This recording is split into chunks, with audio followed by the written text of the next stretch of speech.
dan diversification premium hipotesis. Ya, topik pembahasan kita yang pertama bicara tentang diversification, yang kedua kita akan bicara tentang topik diversification discount hipotesis, dan materi yang ketiga kita akan berbicara tentang diversification premium hipotesis, dan yang keempat ada review artikel di akhir daripada pembahasan. Yang pertama diversification discount hipotesis. Ya, kita membicarakan diversification, maka ada ungkapan-ungkapan dalam bentuk analogi. Dia mengatakan seperti ini: kalau kita jangan menaruh semua telur pada satu keranjang. Nah, dimaksudkan itu artinya apa? Bahwa ketika kita memiliki telur, maka kita harus meletakkan itu pada beberapa keranjang sehingga mengurangi risiko. Sehingga ketika telur itu pada satu keranjang pecah, maka tidak semua telur, kita tidak kehilangan semua telur, seperti itu. Maka kita bicara diversifikasi pun sama seperti itu. Bahwa dalam proses menginvestasi, kita tidak lalu bertumpu pada satu investasi saja, tapi kita harus melakukan investasi pada berbagai macam bidang seperti itu.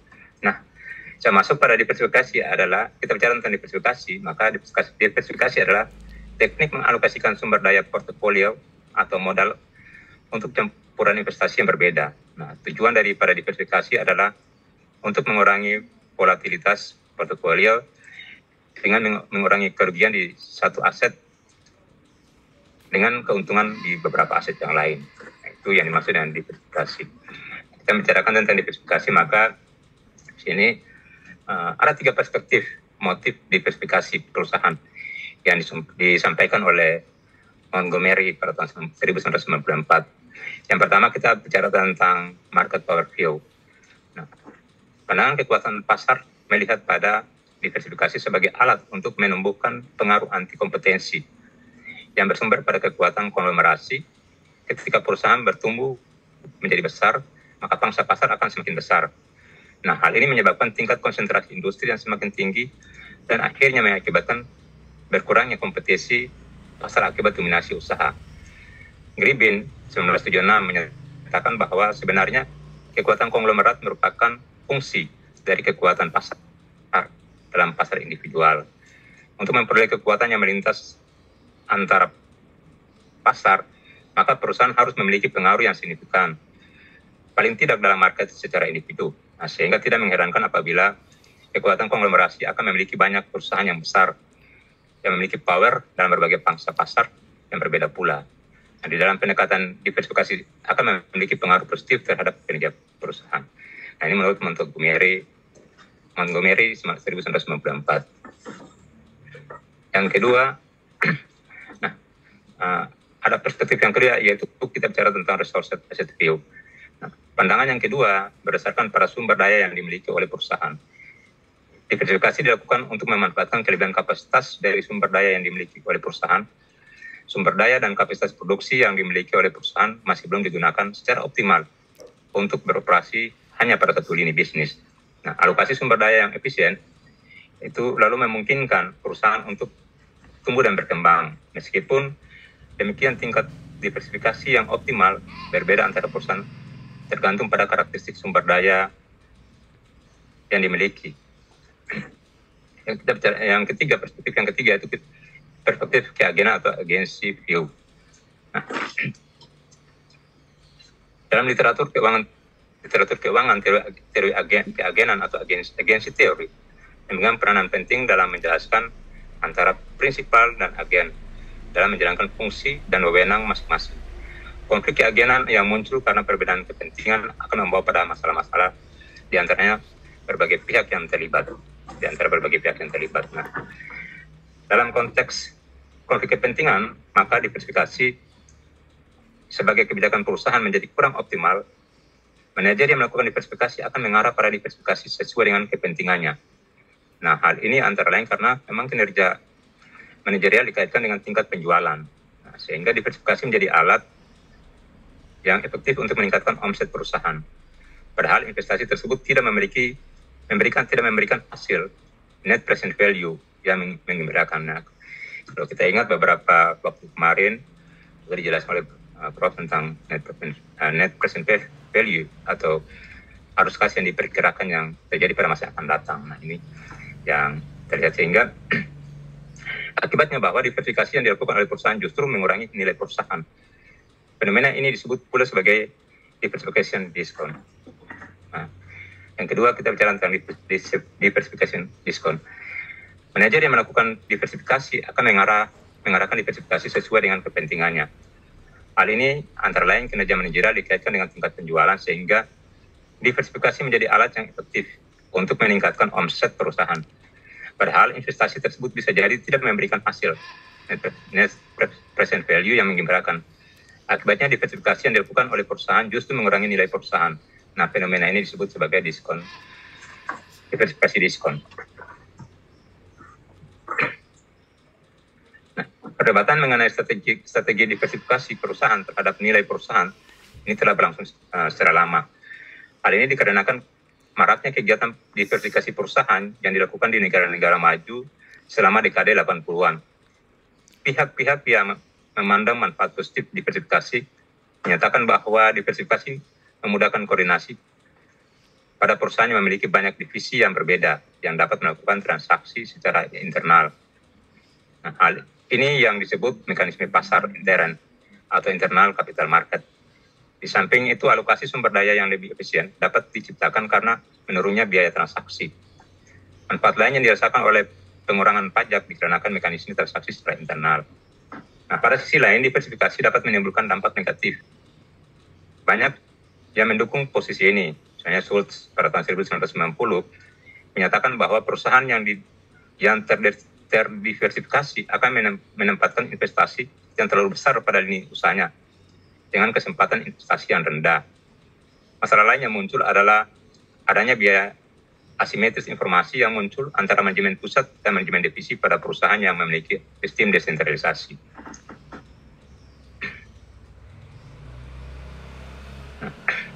Diversifikasi diskon ini berkaitan dengan manajer yang melakukan diversifikasi akan mengarah diversifikasi sesuai dengan kepentingan. Ini antara lain karena kinerja manajerial yang dikaitkan dengan tingkat penjualan. Mungkin tadi sudah saya sampaikan, kita bisa next.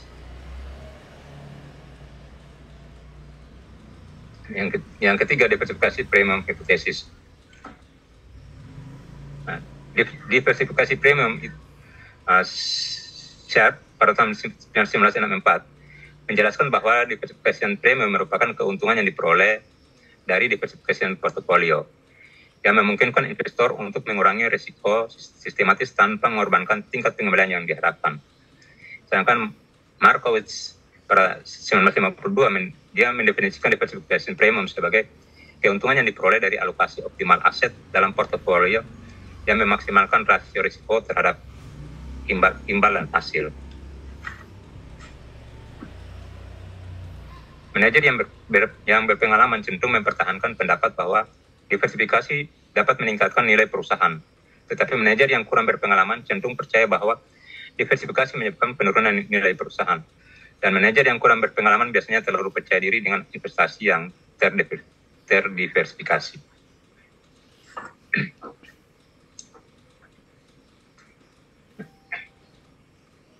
Cohen-Boehm dan kawan-kawan mereka pada tahun 2008 dalam penelitiannya mereka menjelaskan bahwa manfaat praktis dan strategis daripada penelitian mereka terletak pada pandangan mendasar yang mengungkapkan bahwa premi diversifikasi yang menarik dapat berubah menjadi diskon diversifikasi yang merugikan jika para manajer gagal membuat perubahan strategik yang diperlukan dalam respon transisi institusional dan lingkungan. Dan jika para pembuat kebijakan gagal mendorong para manajer untuk memulai perubahan tersebut. Selanjutnya, Elliott dan kawan-kawan pada tahun 2015 dalam penelitian, mereka menghubungkan antara struktur geografis perusahaan multinasional dan premi risikonya. Model struktural menyarankan dua saluran. Nah, di satu sisi, aktivitas multinasional menawarkan manfaat diversifikasi. Premi risiko harus lebih tinggi bagi perusahaan yang beroperasi di negara-negara yang guncangannya lebih bervariasi dibandingkan guncangan yang terjadi di negara di negaranya sendiri. Nah, kedua, histeresis dan leverage operasi yang disebabkan oleh biaya produksi tetap dan biaya tertanam menyeratkan bahwa premi risiko harus lebih tinggi bagi perusahaan yang beroperasi di negara-negara yang biaya masuk dan biaya produksi lebih mahal. Nah, yang berikut teori diversifikasi dan nilai perusahaan beberapa bukti empiris. Studi empiris semuanya menghasilkan hasil yang beragam pada efek nilai diversifikasi secara keseluruhan. Misalnya, Copeland dan Weston mengutip beberapa studi yang menemukan kinerja harga saham yang unggul oleh konglomerat atas reksadana pada tahun 1960-an dan awal 70-an. Yang kedua, Komen dan Jarrell 1994, mereka menemukan hubungan negatif selama tahun 1978 sampai 1989 antara abnormal return saham dan beberapa ukuran diversifikasi, termasuk jumlah segmen yang dilaporkan oleh manajemen dan indeks Finhal berbasis pada pendapatan dan aset. Nah, Lang dan Stultz menyajikan bukti hubungan negatif antara rasio Q-Tobin dan langkah-langkah diversifikasi. Tidak ada studi yang meneliti sumber potensial dari kerugian nilai perusahaan.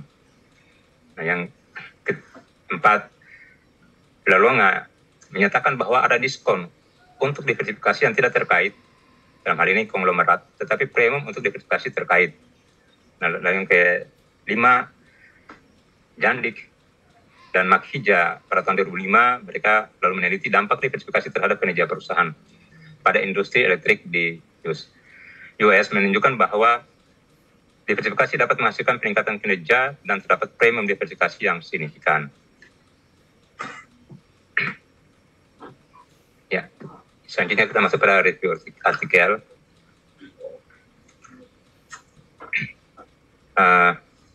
Artikel yang saya kutip, saya ambil di sini ya, dengan judul The Interaction of Corporate Sales Growth and Diversification Strategy Cross-Boundary Evidence.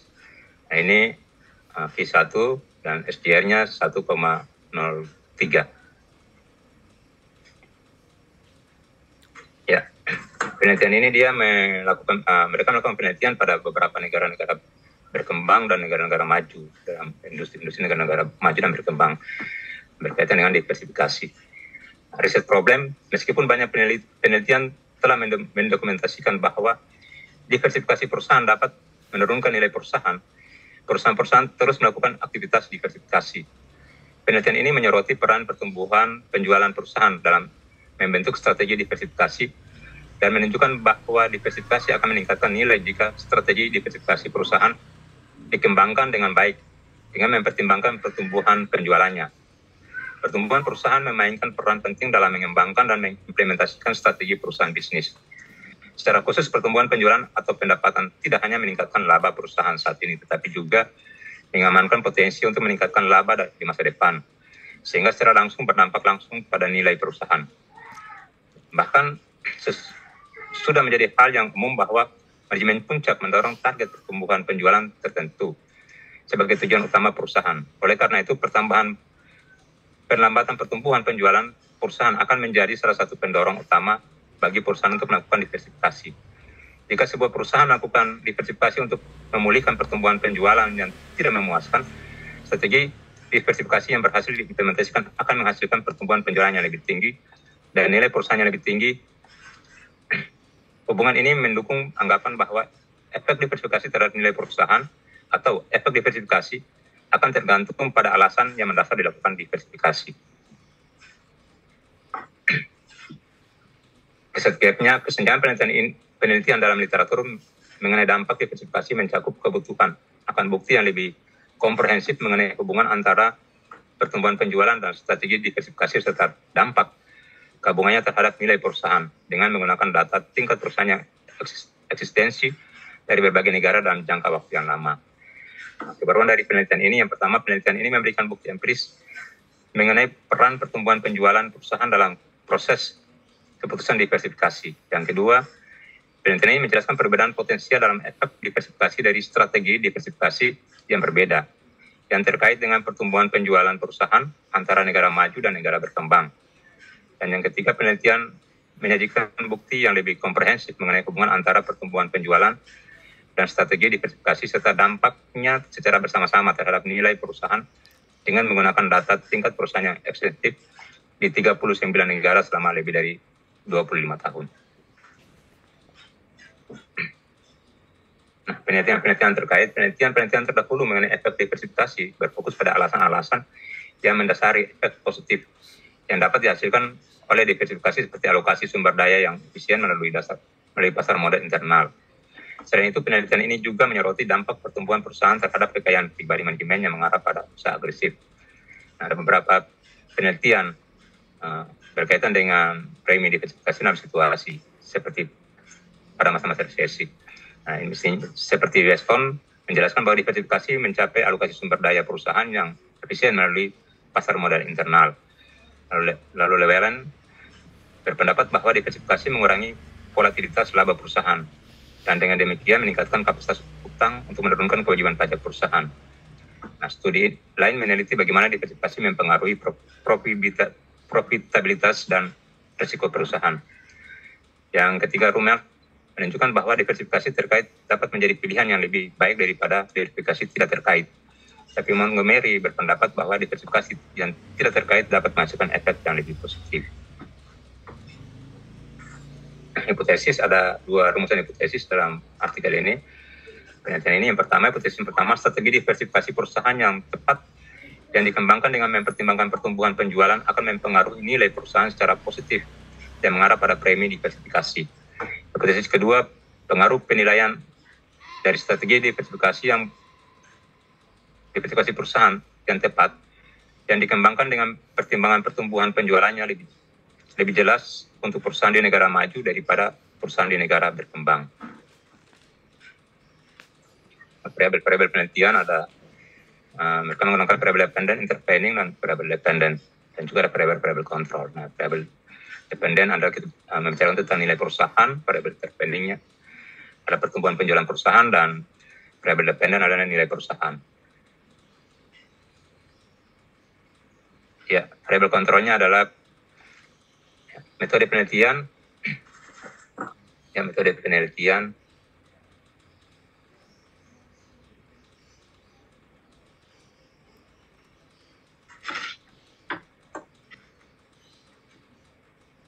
masuk pada metode penelitian. Metode penelitian yang digunakan populasi penelitian adalah mencakup perusahaan-perusahaan di 39 negara selama periode 1990 sampai 2015 yang dikumpulkan dari basis data WorldScope. Nah, sampel untuk mengurangi potensi efek bias dari data yang ekstrim pada hasil penelitian, maka proses penyaringan perusahaan-perusahaan dengan menerapkan beberapa kriteria seleksi sesuai dengan literatur diversifikasi yang ada. Nah, pertama itu nilai buku dari total modal atau total aset adalah negatif. Yang kedua, total penjualan perusahaan kurang dari 20 juta US dollar atau total penjualan dari suatu sektor usaha lebih dari atau sama dengan 10% dari total penjualan perusahaan tersebut. Dan yang ketiga, perusahaan termasuk dalam industri utilitas atau industri jasa keuangan. Nah, prosedur seleksi ini menghasilkan jumlah total ada 349.666 pengamatan perusahaan di negara-negara pada tahun penelitian.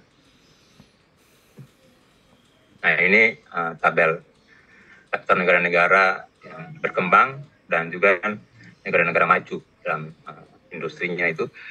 Yang pertama ada 339 dan di sampel untuk pasar negara-negara maju itu ada 24 dan pasar negara-negara berkembang itu ada 15 sehingga jumlahnya semua ada 39 negara yang diambil, dan total dari 39 ini ada 349.666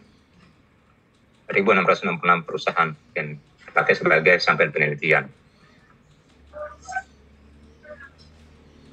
Ya. Nah, ini hasil penelitiannya. Berdasarkan hasil statistik, terdapat perbedaan yang signifikan dalam semua variabel antar perusahaan di negara maju dan perusahaan di negara berkembang. Sementara perusahaan di pasar maju memiliki nilai rata-rata yang lebih tinggi dari indeks diversifikasi dan Tobin Q. Rasio R&D dan rasio pasar terhadap nilai buku. Sedangkan perusahaan di pasar negara berkembang memiliki nilai rata-rata yang lebih tinggi dari nilai berlebih. Ukuran perusahaan, rasio utang, pertumbuhan penjualan, operasi rasio arus kas, ROA, dan rasio dividen. Hasil penelitian ini juga menunjukkan bahwa tingkat diversifikasi perusahaan bervariasi secara signifikan sesuai dengan pertumbuhan penjualan relatif mereka. Oleh karena itu, hasil ini menunjukkan bahwa perusahaan membuat keputusan diversifikasi dengan mempertimbangkan status pertumbuhan penjualan mereka di industri. Dengan demikian, efek penilaian dan dari diversifikasi perusahaan akan dipengaruhi oleh hasil evaluasi apakah strategi diversifikasi yang dipilih perusahaan dengan mempertimbangkan pertumbuhan penjualan sesuai atau tidak. Hasil regresi penelitian menunjukkan bahwa diversifikasi itu sendiri membawa dampak negatif pada nilai perusahaan atau diskon diversifikasi. Dan pertumbuhan penjualan itu sendiri mempengaruhi nilai perusahaan secara positif. Aktivitas diversifikasi berinteraksi dengan peningkatan pertumbuhan penjualan, memiliki efek positif pada nilai perusahaan, menghasilkan efek diskon diversifikasi yang berkurang. Temuan ini menunjukkan bahwa saluran di mana diversifikasi mempengaruhi nilai perusahaan tidak sederhana tetapi beragam. Efek penilaian positif dan diversifikasi perusahaan dengan pertumbuhan penjualan positif sampai batas tertentu bahwa perubahan bersama dari peningkatan diversifikasi dan pertumbuhan penjualan tidak menyebabkan penurunan nilai, meskipun juga tidak meningkatkan nilai perusahaan. Keterbatasan penelitian ini tentang efek diversifikasi termasuk potensi efek bias dari data ekstrim pada hasil penelitian. Karena kriteria penyaringan yang diterapkan pada perusahaan sampel, seperti mengecualikan perusahaan dengan nilai buku negatif dari total modal atau total aset, dan mereka yang termasuk dalam industri utilitas atau jasa keuangan. Selain itu, klasifikasi perusahaan ke dalam negara maju atau negara berkembang berdasarkan indeks MSCI Emerging Markets dapat menyederhanakan kompleksitas perkembangan pasar modal di negara-negara tersebut. Ya, demikian yang dapat saya sampaikan. Terima kasih, saya kembalikan ke Prof. Ya, baik. Terima kasih ya, Mbak Eka, Pak Thomas gitu ya. Jadi intinya hari ini kita kan sebenarnya bicara tentang investment ya, investasi. Di mana tadi Mbak Eka menjelaskan bagaimana investment opportunity set itu kan itu ya. Lalu kemudian dilanjutkan oleh Thomas tentang ada diskon hipotesis, premium hipotesis kan itu berkaitan dengan investasi. Monggo silakan kalau mau ada diskusi, monggo. Izin Prof. Ya, Bu Susi, monggo Mbak. Ya, terima kasih Prof atas kesempatan yang diberikan. Assalamualaikum warahmatullahi wabarakatuh. Waalaikumsalam. Bapak Ibu, untuk Bu Eka tadi kan ini sudah menerangkan secara jelas mengenai investment opportunity set atau IOS tadi. Jadi kalau saya berusaha untuk memahami, mungkin IOS itu semacam konsep yang digunakan di dalam bidang keuangan untuk merujuk pada kumpulan semua investasi yang tersedia.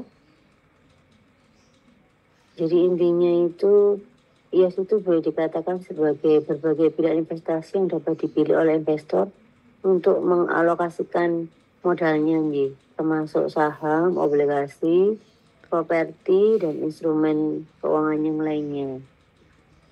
Nah, dengan berbagai macam bentuk investasi yang sudah saya sebutkan tadi, bagaimana kira-kira Bu Eka penerapan investment opportunity set atau IOS tadi yang tepat?